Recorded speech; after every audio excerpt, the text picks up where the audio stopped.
Pernah tak kita disakiti bukan oleh musuh, tapi oleh manusia yang kita harapkan membantu? Hari ini dengarlah satu kisah saat Rasulullah SAW dihina, dilukai, namun baginda memilih memaafkan. Tahun itu dikenali sebagai Amul Huzan, tahun kesedihan. Rasulullah SAW baru sahaja kehilangan dua insan paling besar dalam hidup baginda, istri tercinta Khadijah radhiyallahu anha dan bapa saudara yang melindungi baginda, Abu Talib. Tekanan di Mekah semakin berat. Dakwah bukan sahaja ditolak, tetapi disekat, dipulau dan dipersendakan. Dalam keadaan itulah Rasulullah SAW membuat satu keputusan besar menuju ke Taif. Perjalanan itu bukan singkat.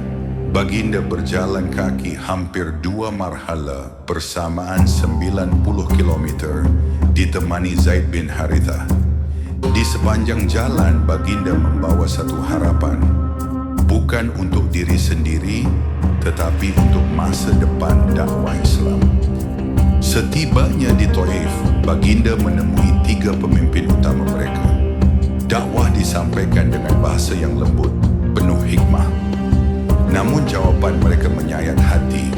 Ada yang mencemooh, ada yang memperlekeh, ada yang berkata, "Kalau kau benar Nabi, aku lebih takut merobek Ka'bah daripada mendengar hujahmu."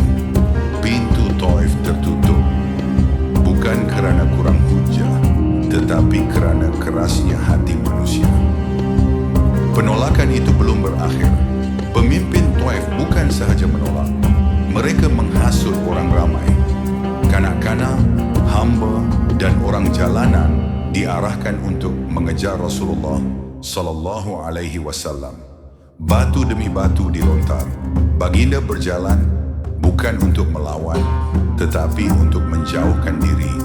Batu mengenai kaki, mengenai tubuh baginda, hingga darah mengalir dan membasahi kasut baginda. Zaid bin Harithah cuba melindungi Rasulullah SAW. Tubuh Zaid sendiri cedera. Namun Rasulullah SAW terus berkata, "Jangan balas mereka." Bayangkan saat itu, seorang Nabi, seorang manusia paling mulia, dihina di tempat yang diharapkan memberi perlindungan. Namun dari lisan baginda tiada sumpah serana, tiada doa kebinasaan, hanya kesabaran yang luar biasa. Dalam keadaan luka dan keletihan, Rasulullah SAW berlindung di sebuah kebun anggur. Disitulah baginda berhenti, bukan untuk mengeluh, tetapi untuk bermunajat. Doa yang keluar dari hati baginda menjadi antara doa paling menyentuh dalam sejarah. Ya Allah, kepadamu aku adukan lemahnya kekuatanku, kekuranganku di hadapan manusia.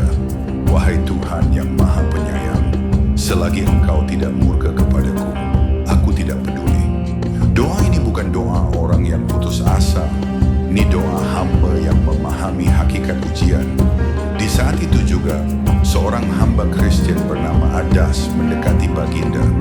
Melihat luka dan akhlak baginda, Adas tersentuh. Inilah bukti akhlak Nabi menyentuh hati walau tanpa paksaan. Allah tidak membiarkan Rasulnya bersendirian. Maka turunlah malaikat Jibril datang kepada baginda seraya berkata, "Jika engkau mahu, akan aku suruh malaikat penjaga gunung menghimpit Taif dengan 2 gunung ini." Satu pilihan berada di tangan Rasulullah SAW. Pilihan yang manusia biasa mungkin tidak lepaskan. Namun jawaban baginda menggetarkan langit. Jangan, aku berharap daripada keturunan mereka akan lahir orang yang menyembah Allah. Inilah kemuncak akhlak Nabi. Memaafkan bukan kerana lemah, tetapi kerana terlalu kuat imannya. Taif yang sama bertahun kemudian menjadi kota yang menerima Islam. Doa Nabi tidak pernah sia-sia. Kisah Taif bukan sekadar sejarah. Ia cermin untuk hati kita. Jika Rasulullah SAW diuji sehina itu, maka ujian kita hari ini bukan tanda Allah membenci. Mungkin Allah sedang mengajar kita sabar, membersihkan niat, mengangkat darjat. Kadang-kadang luka hari ini adalah pintu rahmat untuk masa depan. Kalau kisah ini menenangkan hati para penonton, simpan video ini. Semoga kita belajar memaafkan seperti Nabi kita memaafkan.